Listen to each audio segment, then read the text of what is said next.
अल्लाहुम्मा सल्ली अला सय्यिदना मुहम्मदिन नबिय्य का हबीबे का रसूले का अला अल मोमिनीना वाला आलही सय्यिदना सहाबी बारक सल्लल्लाहु।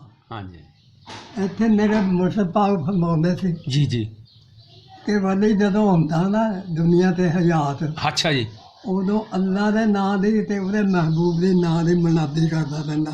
अच्छा जी मनादी का की माना होता है ਮਨਾਦੀ ਯਾਨੀ ਸ਼ਾਨ ਬਿਆਨ ਕਰਨੀ अच्छा अच्छा अच्छा अच्छा अच्छा अच्छा ਅੱਲਾ ਦੀ ਤੇ ਅੱਲਾ ਦੇ ਮਹਿਬੂਬ ਦੀ। ठीक है ਜਦ ਤੋੜੀ ਉਹ ਦੁਨੀਆ ਤੇ ਉਹ ਇਹ ਕੰਮ ਕਰਦਾ, ठीक है ਜਦੋਂ ਦੁਨੀਆ ਤੇ ਚਲਾ ਜਾਂਦਾ अच्छा जी ਫਿਰ ਅੱਲਾ ਦੀ ਡਿਊਟੀ ਲੱਗ ਜਾਂਦੀ ਹੈ। अच्छा जी ਫਿਰ ਅੱਲਾ ਉਹਨਾਂ ਦੇ ਨਾਂ ਦੀ ਮਨਾਦੀ ਕਰਦਾ।